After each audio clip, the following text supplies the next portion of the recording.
Hello बच्चों, let's see the question. और question पूछ रहा है बेटा अपने पास में, the quantity of electricity required to reduce 12.3 gram of nitrobenzene to aniline assuming 50% current efficiency is. तो ये क्वेश्चन किससे रिलेटेड है बेटा अपने पास में? ये क्वेश्चन का जो की कॉन्सेप्ट है वो क्या है, उसके बारे में अपन बात कर लेते हैं सबसे पहले। तो की concept of this question is Faraday's first law of electrolysis, उसी से रिलेटेड है ये अपने पास में। Faraday's first law of electrolysis, Faraday's first law of electrolysis से ये रिलेटेड है अपने पास में। ये क्वेश्चन बोल रहा है कि नाइट्रोबेंजीन जो है वो एनिलीन में होगा अपने पास में, और अपने को पता है कि नाइट्रोबेंजीन किस तरह से होता है, वो अपन बना लेते हैं सबसे पहले। नाइट्रोबेंजीन है ये अपने पास में NO2, ठीक है। और वो किस में कन्वर्ट होने वाला है? एनिलीन में कन्वर्ट होने वाला है। तो एनिलीन भी हम बना लेते हैं इस तरह से, ठीक है। ये एनिलीन बना लिया हमने। और हमें पता है कि नाइट्रोबेंजीन में +3 ऑक्सीडेशन स्टेट में ये है, और ये एनिलीन में -3 ऑक्सीडेशन स्टेट में है। तो +3 से -3 का जो चेंज है वो कितना हो रहा है?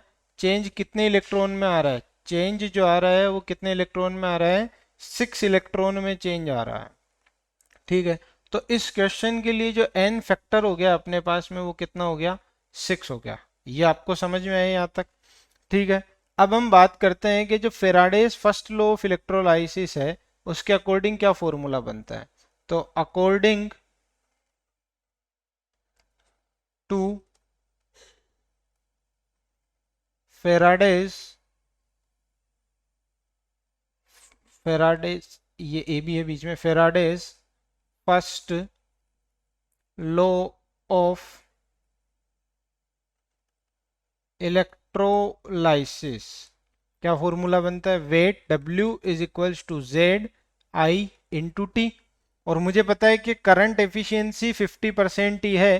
तो इस क्वेश्चन में, for this question for this question formula बनने वाला है अपने पास में W is equals to Z × I/2, क्योंकि 50% एफिशिएंसी है, मल्टीप्लाइड बाय T। 50% का मतलब I/2 क्यों कर दिया मैंने? क्योंकि करंट 50% ही मिलेगा, एफिशिएंसी 50% है ना, तो 50% का मतलब जितना हम देंगे उसका आधा मिलेगा अपने को। आ गई क्या बात समझ में अपने को? चलिए, अब अपने को इस क्वेश्चन में अपने को पता है Z को अपन क्या लिखते हैं? E/96500 लिखते हैं। तो W is equals to equivalent weight E divide by 96500 into I/2 into T यानी टाइम, ठीक है।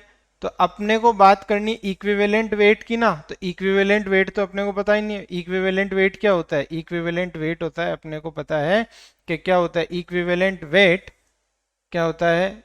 Given mass upon sorry molar mass upon N factor. तो W इज इक्वल्स टू अपने पास फॉर्मूला बन जाएगा, Z था ना, Z का E लिख दिया था अपन ने, तो molar mass upon N factor multiplied by 96500 multiplied by I divide by 2 into T। हमें तो क्वेश्चन में जो है चार्ज पता करना है, इलेक्ट्रिसिटी रिक्वायर्ड। यहाँ पे क्वेश्चन में चार्ज दे रखा है, और मुझे पता है कि जो Q होता है, चार्ज जो होता है वो क्या होता है? चार्ज होता है I × T। तो I × T को अब मैं क्या लिख दूंगा? चार्ज लिख दूंगा, Q लिख दूंगा, ठीक है। और W कितना गिवन है मुझे क्वेश्चन में? W मुझे गिवन है, देखो क्वेश्चन में 12.3 ग्राम, ठीक है। 12.3 ग्राम गिवन है। और नाइट्रोबेंजीन का जो मोलर मास होता है वो कितना होता है वो हम पता करेंगे। तो मोलर मास ऑफ नाइट्रोबेंजीन अपने को मिलेगा। तो W क्वेश्चन में गिवन है अपने पास में 12.3 ग्राम, ठीक है। अपने को पता करना है मोलर मास ऑफ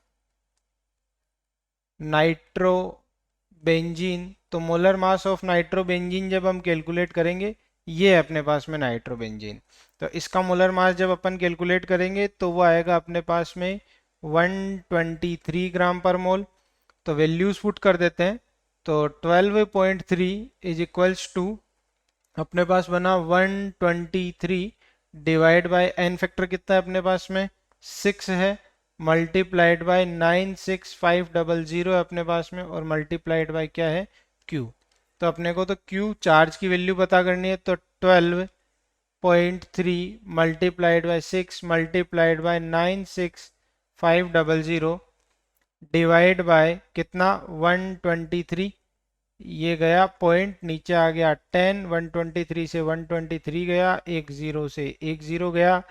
इसको मल्टीप्लाई किया मैंने किससे 96500 से मल्टीप्लाई किया, और आई, अच्छा ये भी तो रह गया, टू भी तो रह गया अपने पास में, ये टू भी आ गया अपने पास में।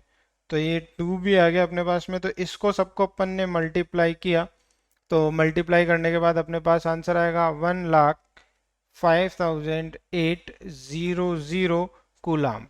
1,15,800 कूलाम। कौन सा ऑप्शन करेक्ट है? First option is correct for this question. I hope you understood it very well. Best of luck.